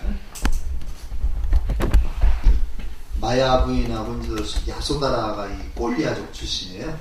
근데 이제 이렇게 경계선이 있어가지고 여기 이제 꼴리아족이고 여기 이제 석가족이라면 경계선에 있는 데가 이제 우리가 룸비니 동산입니다. 그래서 석가족의 이제 마야 부인이 이제 아이를 낳으려고 친정으로 가다가 신의 꼴리아족이니까 여기로 가다가 요 경계선에 있는 요 룸비니 동산에서 이제 출산하는 거거든요. 그래서 결과적으로 여기는 처가 또는 외가고 여기는 부처님의 친가가 됩니다. 친가가 되는데 이웃한 두 나라에서 전쟁이 일어날 그런 기미가 있었어요. 왜냐하면 5년 뒤니까 이제 부처님이 40살 때입니다. 40살 때 따필라트 교회 큰스테 계실 때인데 노인이 강이라는 강이 있는데 여기 이제 삭가족과 꼴리아족 땅에 극심한 가뭄이 계속되었다. 두 종족은 원래 uk각과 왕후성으로 친족이었지만 농사에 필요한 물이 부족해 생긴 다툼이 전쟁으로 번지게 됐다. 그러니까 친족이고 뭐고 없는 거죠. 그래서 이제 요즘에도 보면 이제 이 돈 때문에 이제 형제들 간에 다 그냥 이렇게 우위가 상하고 그런 게 있는데 뭐 그렇지 않은 집안이 거의 없죠. 돈 때문에 이제 가서 서로 이제 안 보고 사는 집들이 아마 99.9% 될 것 같아요. 근데 이제 이런 게 그러면 돈이 또 없으면 없는 대로 또 싸우고 있으면 있는 대로 싸우고 뭐 그러더라고요. 그래서 이제 사실은 굳이 돈을 많이 모아서 자식들에게 주려고를 필요는 없는 것 같은데 저는 그래서 물려줄 돈도 없지만 우리 주인은 내 주인은 나하고 있던 주인은 그냥 있는데 내가 실컷 쓰고 가라. 물려주지 말자 그런 얘기입니다. 사실 줄 것도 없어요. 근데 이제 작은 가만산과 양쪽 언덕에서는 술에 취한 코끼리들이 줄전으로 서고 이 코끼리에다가 술을 먹여가지고 이렇게 이제 아마 보이는 게 없나 봐요. 그냥 보이는 게 없어서 대받았다가 부처님을 죽이려고 할 때도 이제 그런 변이 하나 있습니다. 술에다가 이제 코끼리에다가 술을 잔뜩 먹여가지고 부처님이 오는 길에다 풀어놨어요. 풀어놓으니까 부처님이 저기 오니까 이제 이거 풀어놓으니까 코끼리가 이제 막 그냥 오다가 부처님을 딱 보면서 그냥 거기서 조용히 이제 풀어앉는 그런 내용들이 나옵니다. 그래서 아마 이런 수법을 많이 썼던 모양이에요. 그 다음에 자갈 물린 말들이 금방 뛰쳐나갔던 아빠를 쳐들고서 이제 전쟁이 일어나기 그 직전에 부처님이 이제 나타난 겁니다. 나타나가지고 이 강물과 사람 중에 어떤 쪽이 더 소중합니까? 하고 물으니까 그래도 굉장히 착한 사람들이죠. 강물이 더 소중하다고 얘기해서는 말이 안 되는데 사람이 훨씬 소중합니다. 하니까 부처님께서는 종려나무 숲 도토리 아래 살던 토끼 이야기를 그들에게 들려요. 그걸 우화라고 그래요. 그러니까 이제 우화라고 얘기하는데 우리 이솝우화라고 있죠. 그래서 이건 사람의 우리 살림살이를 짐승들이라든가 이런 동식물에 빗대서 풍자하는 걸 우화라고 해요. 그래서 우리가 이제 잘하는 게 이솝우화가 많이 알려져 있었는데 부처님의 말씀 백견이라는 경전이 있는데요. 거기에 보면 굉장히 그 수준 높은 우화들이 굉장히 많이 있습니다. 그런데 그 중에 이제 요것이 이제 우화인데, 그 우화가 이제 그 교재에서는 아주 뭐 잘 나와 있는데, 에,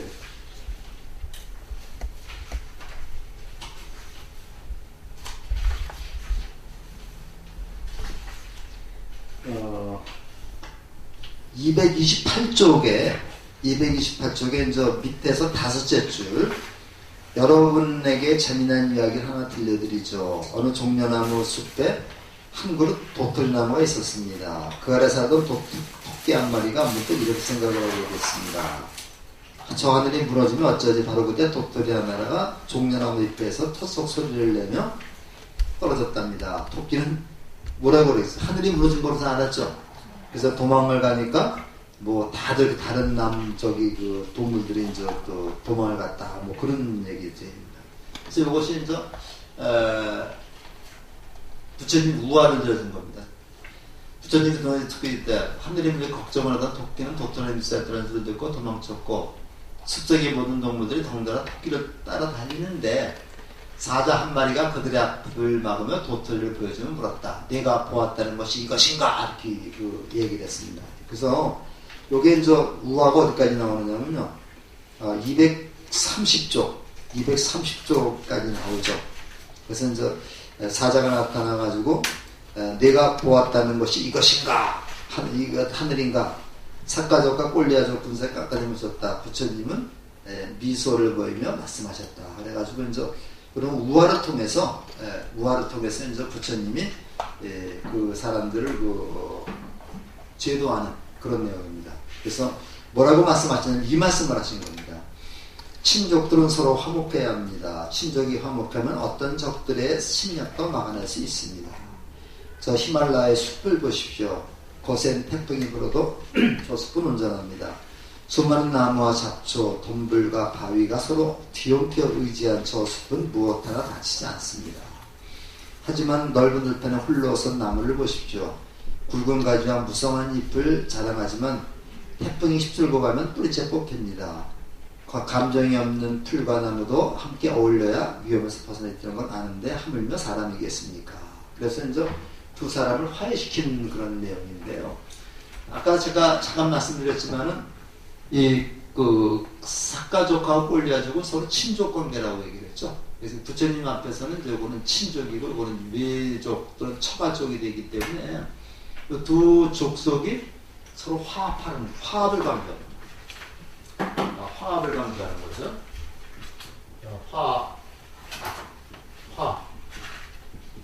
화합을 강조하는 건데, 이 화라고 하는 말이 이것도 우리가 보면요, 한국이 참 재밌습니다. 요 글자하고 요 글자가 합쳐서 이루어진 말이거든요. 요게 무슨 글자예요? 요게 이제 벼화자예요. 요 벼화자고 요게 입구자죠. 그러니까 쌀이 입으로 들어가야지만 화합이 돼요. 그러니까 우리가 이제 화합을 할 때 우리가 화합과 소통이라고 말하는데요.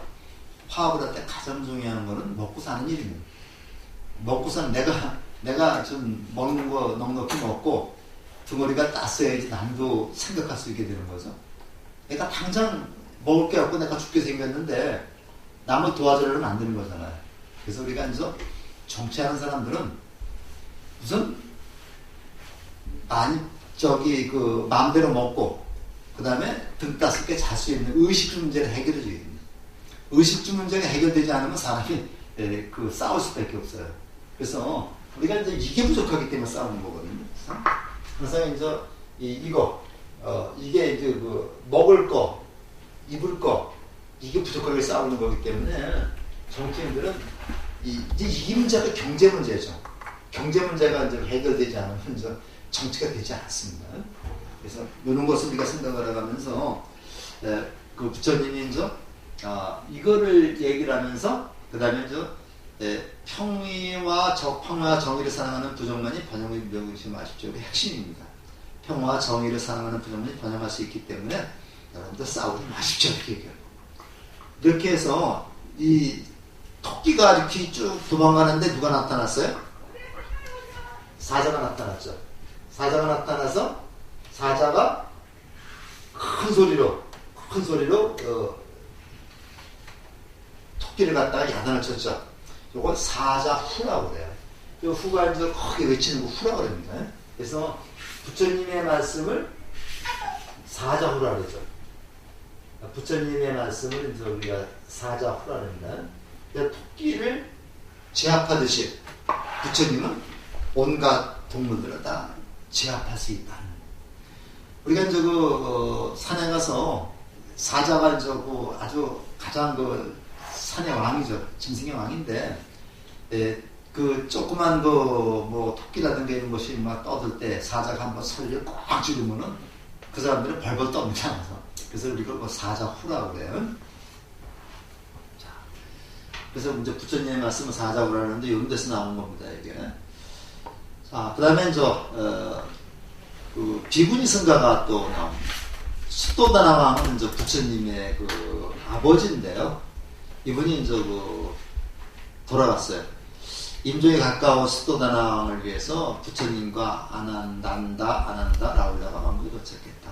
그래서 부처님 수도다나왕이 이제 돌아가실 때가 됐다고 그러니까 연락이 오고서 부처님하고 난다는 그 수도다나왕의 아들입니다. 아들인데 요건 이복 동생이죠. 난다는 이복 동생이고 아난다는 저거는 사촌입니다. 부처님의 사촌이고 라울라는 누구예요?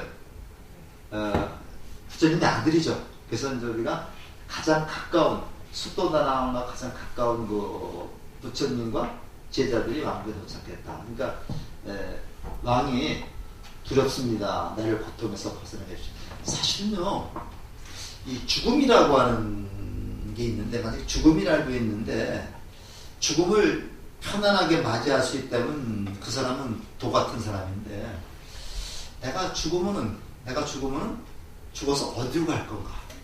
이게 두려움이 생기죠. 두려움이 생겨가지고, 항상 우리가 이제 살면서 새로운 세상을 접하게 되면 그 새로운 세상에 대한 두려움을 갖게 됩니다. 우리가 사실은 죽음이라는 게 생을 마감하고 끝장이 아니라 또 다른 세계로 가는 거라고 봐야 됩니다. 그죠? 우리가 이제 업을 가지고, 우리가 지은 업을 가지고 또 다른 세상으로 가는데, 우리 앞으로 전개될 또 다른 세상이 어떤 세상일지 굉장히 두렵고 걱정이 되는 겁니다. 그래서 죽음이 두려운 겁니다. 나도 뭐 죽어보진 않았고 죽었다 산 사람은 없기 때문에 모르지만은 우리가 이제 경전의 내용이라든가 여러 가지 성인들의 말씀을 들어보면 죽음은 또 다른 세상의 삶의 시작이다라고 얘기를 해요. 세계이기 때문에 우리가 이제 두려운 겁니다. 그래서 죽음에 대한 고통에서 벗어나게 해주시고, 이것을 벗어나게 되는 거 우리가 아까 말한 무엇이라고 해요. 무엇이라고 그래가지고, 이 외자가 이제 요거거든요. 무외라고 해서, 외자가 두려움을 외자입니다. 두려움을 없이 해주는 그러한 보시다 해가지고. 그러니까 이제 부처님 말씀이 지금까지 들은 진리를 다시 생각하고, 지금까지 쌓아온 선행을 믿으십시오. 아버지는 악행을 안 하지 않았습니까? 선행을 해왔으니까 걱정하지 마십시오. 제가 수없는 생애 동안 쌓은 공덕과 보리수 아래서 얻은 이익을 아버지를 모든 고통에서 벗어나게 할 것입니다.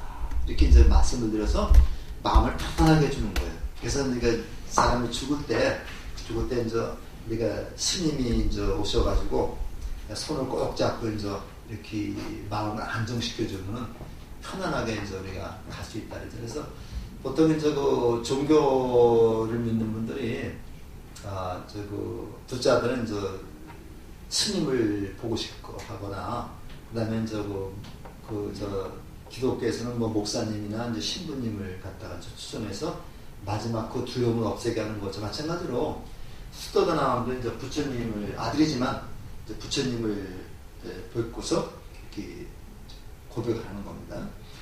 부처님 손수 수도다나왕의 달을 주무르고 대학장 가는 길에 장님이랑 앞장 서서 한눈을 드셨다. 초인들이 인간의 몸으로 내려와 관을 들었다 했는데 여기 이제 그 교재에 보면요. 부처님이 그 손수 관을 들고 간다고 했을 때 제자들이 말렸어요. 말리고 부처님이 어떻게 그 관 들고 합니까 했는데 부처님은 제자들의 말을 듣지 않고 내가 아버지의 관을 들고 하는 모범을 보이겠다. 그래서 이제 관을 들고 앞에 가는데 여기 이제 불교에서 말하는 효입니다. 불교에서 말하는 효라고 하는 개념으로 볼 수 있어요. 그런데 이 중국에 이제 그 불교가 들어와가지고요. 불교가 들어와가지고 그 유교에서는 뭐라 그랬어요? 수지 그 신체 발부는 수지 부모라. 불가미상이 효지 시야를 했거든요. 신체라든가 머리털이라든가 이런 것들을 상하게 하는 것은 효도가 아니다. 효도가 아니다. 머리라든가 이런 것을 상하게 하지 않고 온전하게 보존하는 것이 효도의 시작이다 이렇게 얘기를 했거든요. 그래서 우리 옛날 그 유교 집안에서는 머리도 안 깎았죠. 머리도 안 깎고 이제 이거 상투로 틀어서 이렇게 내고 그랬습니다. 근데 우리가 딱 보니까 이 불교에서는 부처님에서 부모가 준 머리를 박박 깎아버리는 거예요. 박박 깎아버리고 거기다가 또 그것도 모자라가지고 부모를 모시지 않고 그냥 도망을 가는 거라고. 그러니까 이제 유교 유학자들이 불교를 불효막심한 놈으로 이렇게 몰아버린 겁니다. 그러니까 그렇지 않다. 부처님도 불교도 부모들에 대한 효를 강조한다. 이렇게 해서 이제 이런 것들을 바탕으로 해서 만든 게 부모 은중경이라는 게 있죠. 이거 많이 들어보셨죠? 부모 은중경.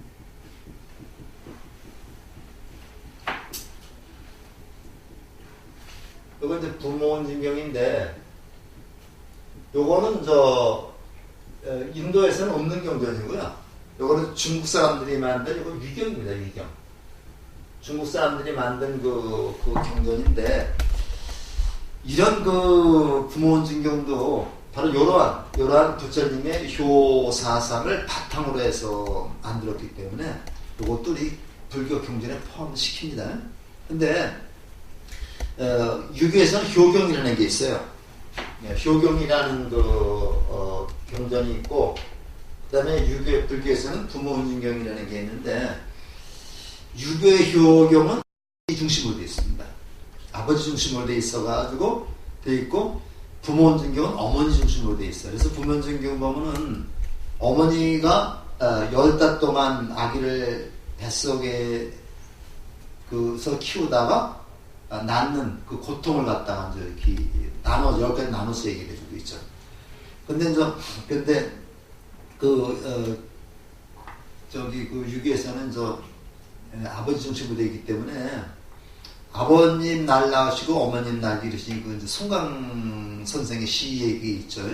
아버님 날 낳으시고 어머님 날 기르시니 두 분과 다니시면 이 몸이 살아실까? 뭐 이런 시조가 있는데 그 송강 정체 시조입니다. 근데 아버지가 날 낳고 어머니가 날 기른다 해서 부생 모육지은이라고 해요. 그러니까 이제 여기에서는 부생 모육지은이다.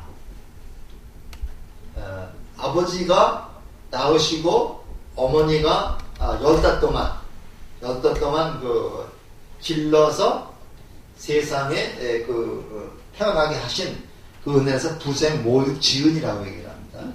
근데 이제 아버지가 낳느냐, 아버지하고 어머니가 같이 낳겠죠. 그래서 이렇게 이제 얘기를 합니다.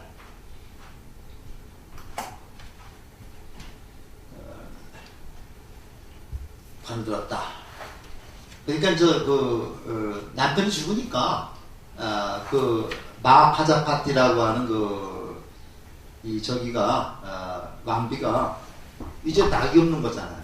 낙이 없으니까 이제 부처님한테 이제 출가를 허락해달라고 몇 번 얘기를 했습니다. 그 전에 술돈 유골 수파 탑을 세우는 마파자파티 분중위원들과 함께 황금빛 가사를 들고 숲으로 찾아왔다. 황금빛 가사인데 우리 스님들이 수하는 가사하고 장상이 있죠. 우리 스님들이 입는 희색옷은 장상입니다. 이건 평상복입니다. 평상복이고 여기다가 이렇게 걸치는 옷이 있죠. 그것이 이제 그걸 괴색 가세. 가세고 요거를 이제 가사라고 하는데, 요 가사는 법법입니다. 이거는 가사는 법이고, 가사는 법이기 때문에, 요거는 그, 법회를 할 때만 그 입는 옷입니다. 입는데, 요거는 저 가사를 입는다고 그러지 않고 가사를 수한다고 그래요. 우리가 저 가사를 수하다. 이 숫자가 이제 늘어뜨릴 숫자입니다, 이게. 이걸 이렇게 쓰는 거거든요. 가사를 늘어뜨린다, 이렇게 쓰지, 가사를 입는다 그러지 않아요. 그러니까 우리가 이제 스님 그 얘기할 적에 가사는 수한다. 가사는 수한다는 겁니다. 우리 그 포교사들이 여기다가 이제 낙자, 이거 낙자라고 그래요. 여기는 여기다가 이렇게 걸치는 거 있죠. 이거는 낙자라고 그러는데, 이건 낙자도 수한다 그럽니다. 낙자를 수하고, 목타고 집전한다, 이렇게 얘기해요. 그러니까 그거 입는다는 말 쓰지 않습니다. 그래서 그냥 걸친다는 얘기입니다, 걸친다는 얘기. 그래서 스님도 이제 그렇게 그 가사는 이렇게 들고 와서 이 머리에다 이제 이렇게 이마에다 이렇게 얹은 다음에 법회 볼 때 법당에서 이거를 수하시죠. 그 다음에 이제 이것이 법회가 끝나면 이거를 다시 벗어서 여기 다시 넣어서 이렇게 안고 가시죠. 그 법법이기 때문에 그래요. 만약에 그 스님이 그 법회적인 이제 화장실을 급히 다녀오셔야 된다면 가사를 벗어놓고 가지, 가사를 수한 채 그 화장실에 하는 건 아닙니다. 그래서 그만큼 그 법법이라는 게 굉장히 중요한 거죠. 그래서 우리가 이제 그런 것은 하나의 그 예의가 되겠습니다. 자, 그래서 가사를, 황금빛 가사를 들고 숲으로 찾아와서 그거를 이제 부처님한테 이제 드린 겁니다. 드렸는데 부처님께서는 이거를 자기한테 주지 말고 승가에 보시라고 했어요. 이게 굉장히 중요한 얘기입니다, 이게. 그래서 그 가사를 이 부처는 요건 개인이죠. 개인이고 요거는 승가는 요거는 집단, 공동체입니다. 가서 공동체인데 마하파자파티가 가사를 만들어 와가지고 요거를 부처님한테 드린다 그러니까 몇 번 얘기했어요. 그러니까 나는 안 받겠다. 요걸 승가에게 보시해라. 그러니까 개인에게 주는 거하고 공동체에 주는 건 다르죠. 이거는 개인의 재산이지만 이거는 공동체의 재산이 되는 겁니다. 불교에서는 개인의 재산을 이렇게 인정하지 않는 경우는, 그러니까 보통 부처님 불교에서는 삼의일발이라 해가지고 옷세벌하고 바로 하나만 그렇게 소유하게 했거든요. 근데 이거를 부처님한테 헌금 가사를 준다면 부처님이 개인 소유가 되는 거잖아요. 개인 소유가 되기 때문에 여기에 집착이 생기는 거고, 여기에 이제 자기 재산이 형성되는 거기 때문에 이건 안 되는 겁니다. 그래서 승가에다 보유해라, 집착이 공유해라. 공동체 물건이 되는 거죠. 그래서 항상 우리가 이제 절에다가 보셔야 때는 이렇게 이제 승가, 우리 절에다 보시하는 게 되지, 우리가 이제 개인적으로 스님한테만 이렇게 주면 이거는 안 되는 거죠. 그래서 이제 만약에 우리가 이제 제가 아까도 말씀드렸듯이 큰 스님은 신도들이 만든다는 얘기는요.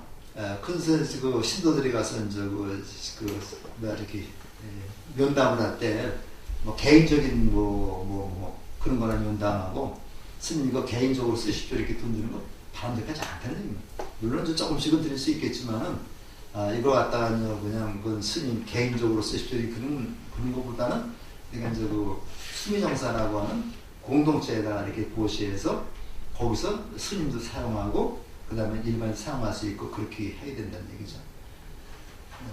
근데 이제 그거를 잘못하면은 이 절이 아니라 스님한테 개인적으로 보시하는 게 되게 되면 이게 스님이 이제 우리 스님은 그렇지 않겠습니다만 이렇게 이제 좀 교만심 이런 게 생길 수가 있다는 얘기죠. 그러니까 이제 마하파자파티가 수수물을 갖고 거친 벼옷을 입은 제 얘기입니다. 이건 마하파자파티죠. 카페다가 나타났다. 뒤였다. 500명이 뒤로 따라왔다. 그럽니다. 그들이 매사를 부족했을 때 500명을 걸어온 그들의 거점했다.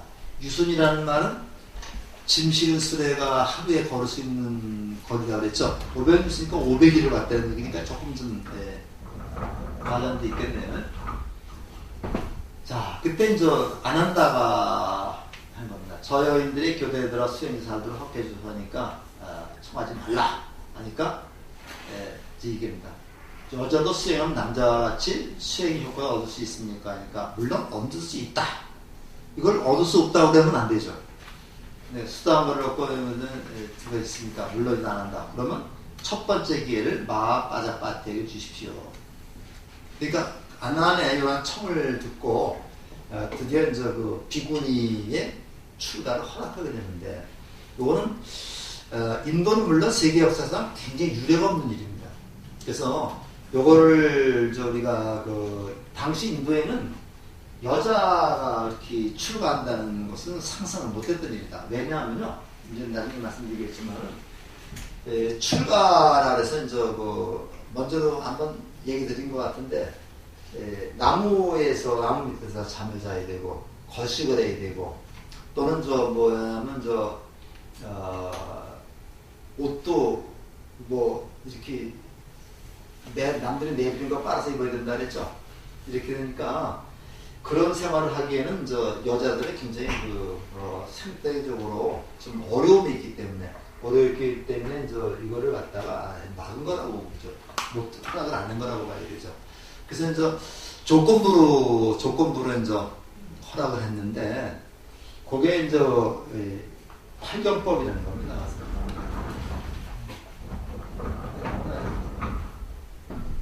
자, 여기 나오죠, 이제. 여기 굉장히 중요한 건데, 남성과 여성은 제일 평등하다. 부처님 출가를 허락하지 않자 마빠자빠티 여인들은 직접 머리를 고 부처님 찾아왔다.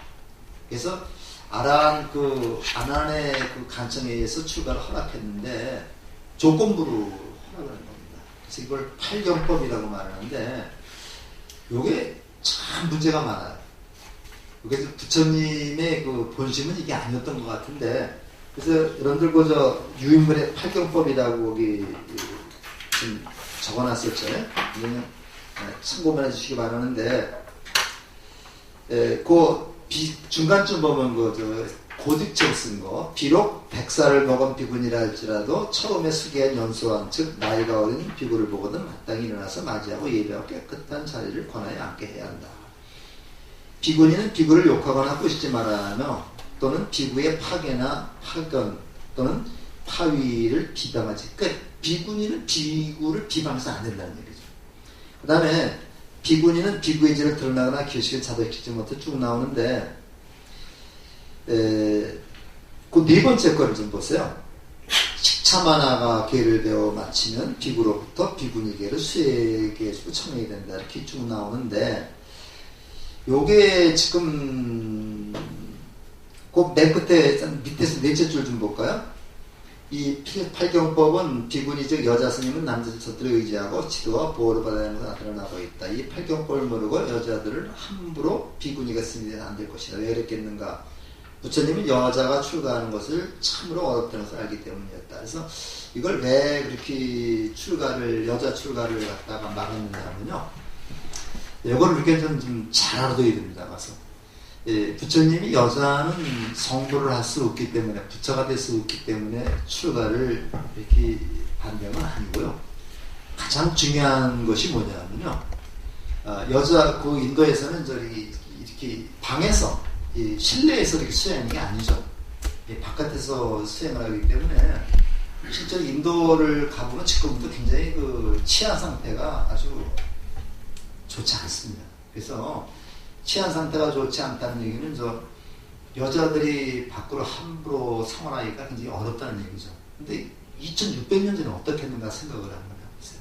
그래서 그 당시에 부처님 당시에도 남자들이 이제 여자들을 갖다 폭행하거나 강간하거나 이런 게 굉장히 많았다고 그래요.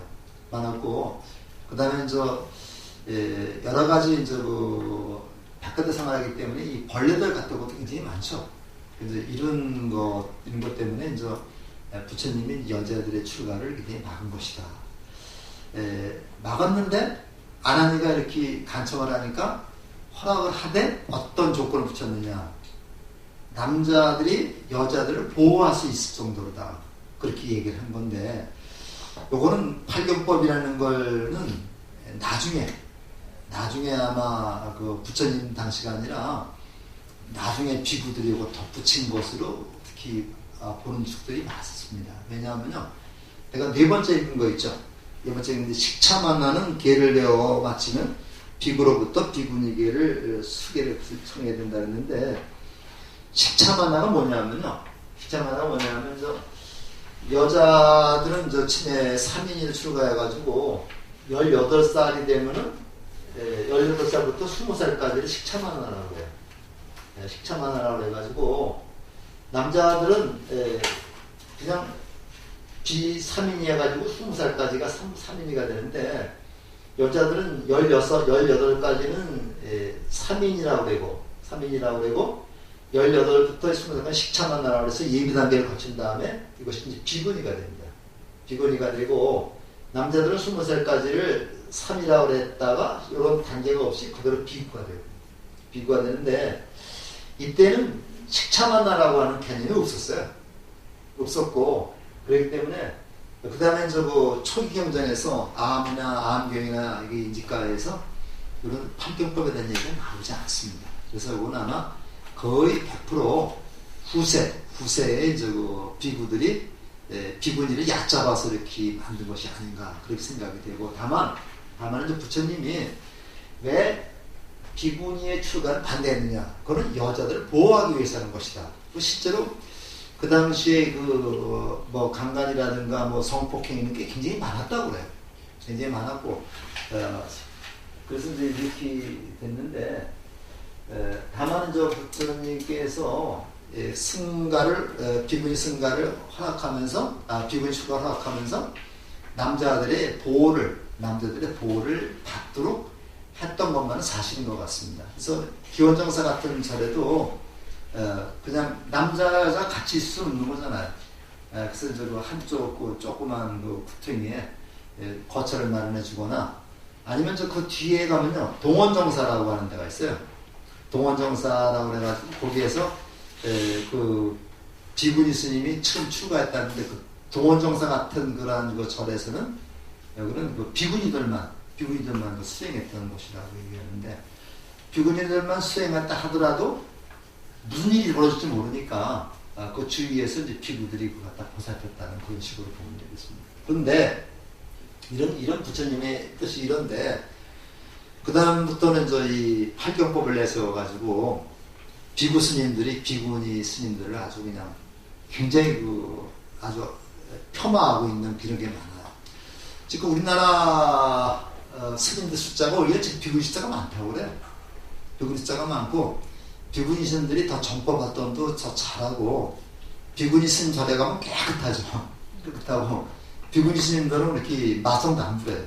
어디가 술을 먹거나 그건 없는데, 비구 스님들은 가서 술도 드시고, 그 다음에 그건 좋은데, 혼자 그냥 드시고 이런 거 좋은데, 꼭 드시면 티를 내죠.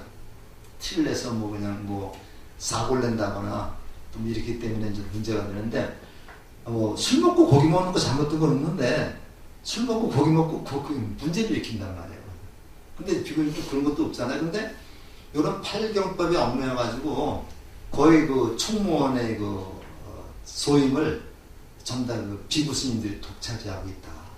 이런 것을 우리가 좀 생각을 해봐야 될 그런 문제가 되겠습니다. 그래서 비구나 비구 스님이나 다 같이 부처님 법을 전하는 건 마찬가지고요. 지금은 이제 비구니 스님도 대학 교수로다가 비구 스님들을 가르치는 경우도 많이 있습니다. 지금 절대로 차별하면 안 됩니다. 그리고 부처님의 의도는 남녀 차별과는 상관이 없는 건데, 요거 뒤에 이제 스님들이 아마 이런 족쇄를 만들어 놓은 것 같습니다. 깨닫는 데는 남자나 여자나 상관이 없어요. 근데 이제 굉장히 그 많은 비구니 스님들이 또 있는데 그 중에서 이제 케마라고 하는 그 비구니 스님이 있는데 요거 이제 뒤에 그 나오죠. 빈비사라 왕이 이제 뭐 왕비인가는 나오는데 굉장히 좀 그 코가 높은 그런 그 왕비였던 모양입니다. 근데 이제 여기 있는 걸 보면은 이 케마가 이제 진짜 콧등이 굉장히 높은 그런 그 이쁘게 생긴 그 여자인데 한 번은 이제 도대체 부처님이라는 사람이 어떤 사람이 구경에 나가보자 이렇게 왔는데 부처님이 이제 신통력을 발휘해가지고 부처님의 시중 드는 그 사람이 케마보다 훨씬 더 이쁜 여자가 시중을 들게 만들었어요. 근데 그 시중 드는 여자가 금세 노파를 보내고 뭐 이런 식으로 이제 하게 만들어가지고 결국 우리 몸을 이루고 있는 오원이라는 것은 무상하다. 변하는 것이다. 사람은 언젠가는 늙어서 죽는다는 이치를 실제로 보여줌으로써 케마가 스스로 부처님 제자가 되도록 만들었습니다. 그래서 케마는 굉장히 똑똑한 여자라고 해가지고 비구니 스님 중에서는 지제일이다. 그러니까 남자 그 비구 스님 중에서 사리불과 견주술을 있을 만한 그런 스님이다. 그래서 뛰어난 비구니 스님 중에서 최고로 치는 분이 바로 케마 왕비입니다. 그 다음에 담마딘다라는 그런 그 비구니 스님도 있고 수카라는 이렇게 있는데 이거는 우리 그 교재에 좀 간단하게 나와 있고요. 그 다음에 이제 경전 보면은 이렇게 그 비구니 스님들만 평생을 따로 모아놓은 경전이 있습니다. 그러니까 이제 10대 제자가 뭐 사립을 못 걷는 이렇게 10대 제자가 있죠. 10대 제자가 있듯이 비구니 10대 제자가 또 있습니다. 비구니 10대 제자가 있는데 그 중에서 첫 번째가 케마 비구니가 돼요. 그 다음에 이제 또 뭐가 있냐면요. 우바세 중에서도 아주 뛰어난 10명의 우바세가 또 있고요. 우바이 중에서도 또 뛰어난 10명의 우바이가 또 있습니다. 그래서 우리가 이제 그 공부를 하다 보면은 비구니 10대 제자만 아마 이렇게 쳐보면 나올 겁니다. 참고해 주시고요. 그 다음에 그 평등을 주장하는 그 불교가 이런 팔경법의 족쇄에 얽매였다는 것은 참 서글픈 얘기죠. 그리고 요 지금 이 마하파자파티 요 사람의 출가로 인해서 이 비구니 출가로 인해서 뭐가 성립이 됩니까? 사부대중이 성립이 되는 거죠. 사부대중인데 여태까지는 뭐였었어요? 비구니가 없었죠. 비구니가 없었는데 마하파자파티가 출가함으로써 사부대중이 성립이 됐다. 그래서 비구, 비구니, 우바세, 우바이 그런 사부대중이 성립이 됐다는 것도 좀 알아두시기 바랍니다. 그 다음에는 이거 나오죠. 케마. 빈비사라왕의 셋째 왕비 케마는 찾지 않았다. 이렇게 해서 내가 했을 때 케마는 있을 수 할 뿐이었다. 하지만 슬그머니 죽음조사 궁금하기에 모든 것이 나간 몰래 동전을 찾았다. 그때인데 부처님이 정사 한가운데 앉아 계셨다. 눈을 뗄 수 없을 정도 아름다운 여인이 정말 케마보다 더 아름다운 여인이니까 좀 기분이 나빴겠죠. 부처님께 부처질을 해주고 있었는데 순식간에 그녀의 살림결에 금이 가고 주름이 늘고 허리가 굽고 뼈마디가 붉어져 몸을 가지고 없다는 할머니도 보냈다. 그래서 이제 부처님이 신통력을 써서 이렇게 보여줍니다. 그러니까 이제 케마라는 그 콧대가 높은 그 왕비 안에 이제 그 근기에 맞게끔 이제 이렇게 한 겁니다. 그때 이제 부처님이 이제 막 그 얘기를 합니다. 이 몸은 쉽게 늙고 병들면 무너집니다. 아무리 애써도 꽃은 무너지는 것입니다. 그와 나의 육체를 사랑에 부듬지만 그 다음에 기다리는 것은 슬픔과 두려움과 고통입니다. 있는 그대로의 진실을 알아 육체에 대한 집착 관리를 버릴 때 마음은 고요해지고 편안해집니다. 왕비여 벗어날 길을 찾으십시오. 케마의 지혜를 닦으십시오. 해가지고 우리가 이제 그 부처님이 출가하실 때 이제 병들고 늙고 병들고 죽는 것을 극복하기 위해서 출가했다 그랬죠. 근데 우리가 살면서 병들고 늙고 죽지 않을 수가 없어요. 이걸 우리가 무상하다 그럽니다. 무상하다는 말은 그 인생을 포기하는 그런 말이 아니라 인생이 이렇게 변해간다는 얘기죠. 이 무상함을 체득하게 만들어서 케마가 부처님께 귀의하도록 만드는 것을. 케마는 자신의 교만을 참여하고 붉은 연꽃 같은 부처님의 두 발의 진심을 모시고 케마는 출가해서 부처님 등에서 제일 가는 비구니를 가진 지혜를 가진 비구니가 되었다. 그래서 케마가 이제 이렇게 나오고요. 그 다음에 이제 꼬삼비의 최정사인데 여기 이제 꼬삼비가 지금 여기 있고 아완띠가 여기 있고 그래서 지금 많이 인도가 여기서 발생한 그 불교가 이쪽으로 해서 또 이쪽으로 날아가거든요.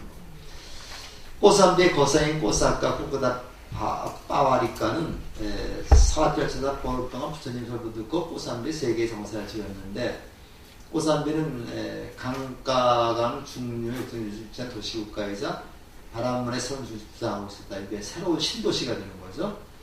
부처님과 그때 부처님이 다져 있고 부처님과 제대 끝까지 무역과 몇 시를 보냈다. 그래도 꼬삼비에서 부처님의 가르침을 쌀을 키웠고 뭐 이런 사람들이 제자가 비위했다. 아완띠까지 또 이렇게 벌릴 겁니다. 그래서 이왕은 부처님 초청하기 파견한 까짜나 가전인데 이 사람은 논의제일로 부처님 10대 제자 중에 하나가 됐습니다. 그 다음에 그 까짜나 아완은 아완띠로 돌아와 부산했고 계획으로 정해서 탈락했다. 뭐 그런 얘기입니다. 그래서 요거 좀 생각을 해가면서요. 그냥 마무리를 하겠습니다. 꼬삼비 출신의 유명한 제자에 이제 이런 사람이 있는 특히 우리가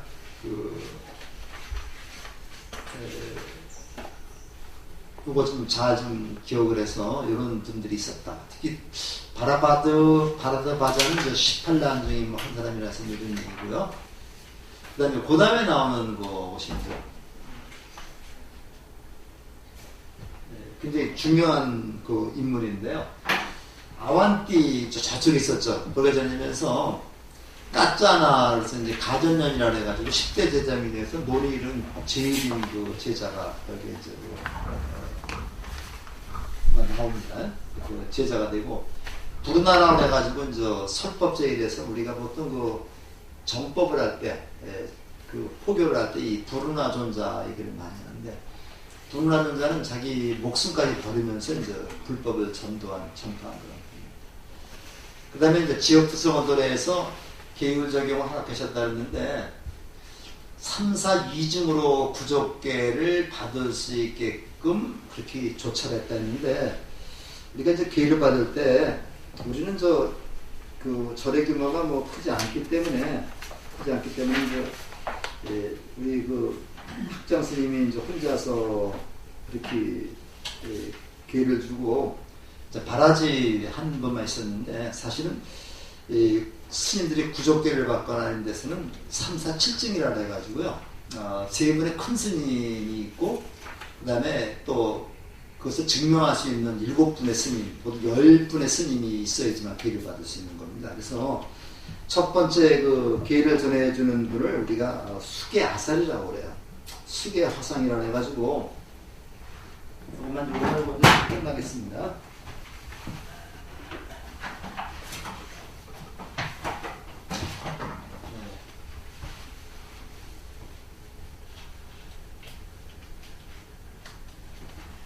첫 번째 이제 계를 주시는 분을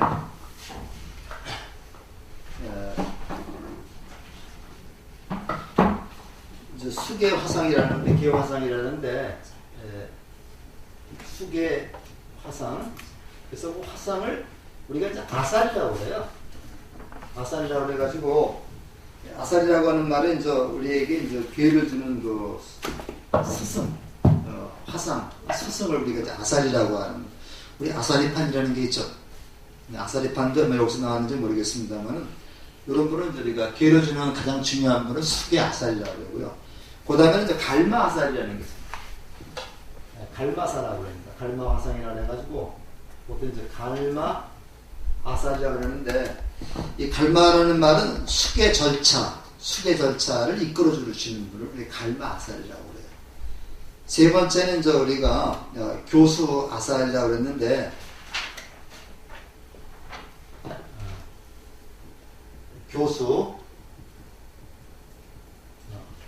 그래서 우리가 그 법을 기회를 받을 때 기회를 직접 내려주는 수기 아사리가 있고요. 그 다음에 그 과정을 갖다 이렇게 이끌어주는 갈마 아사리가 있고, 교수 아사리는 그 수계의 어떤 작법이라든가 어떻게 수계라는 것이 의미가 있는 걸 알려주는 교수 아사리가 있다. 그래서 요걸 우리가 삼화상이라고 합니다. 요거 여기 삼사라고 그러고, 나머지 7명의 그 스님은요, 요거를 증명해주는, 요걸 보조해주고 증명해주는 스님이 있어요. 그래서 항상 우리가 그 구적기 같은 거 할 때는 3분의 큰 스님하고 7분의 보조적인 스님을 모시고서 10분의 스님을 모시고서 이렇게 기회를 받는 거거든요. 근데 이게 이쪽에 내려가다 보면, 이쪽에 그 지역으로 가다 보면은 이렇게 스님들이 많지 않기 때문에 3, 4, 2중, 7명 대신에 2명만 있으면은 수계를 받을 수 있게끔 그렇게 완화시켰다 이런 얘기입니다. 그래서 지금 우리 그 금선 스님도 구속계를 받아서 정식 스님이 됐습니다만, 스님이 이렇게 구속계를 받고 그럴 때는 반드시 앞에 10분의 스님이 쫙 있어서 이렇게, 여기 저기도 해죠. 연비도 해주죠. 이렇게 해서 우리가 받는 건데, 우리 같은 좀 규모가 작기 때문에 좀 그렇게 하지만은, 원래 본사법 자체는 그렇게 하는 게 원칙입니다. 그래서, 오늘은 저렇게 불교가 전해지면서, 가전년하고 부르나존자가 또 부처님주가 됐다는 얘기, 또, 뭐죠? 그 비구니 스님이 처음으로 생겼다는 얘기, 여기까지 해서 오늘 마치고요. 내일 또 우리 그 최전남 교수 강의가 있으니까 내일도 또 열심히 와서 좀 또 들었으면 좋겠습니다. 저는 마치겠습니다.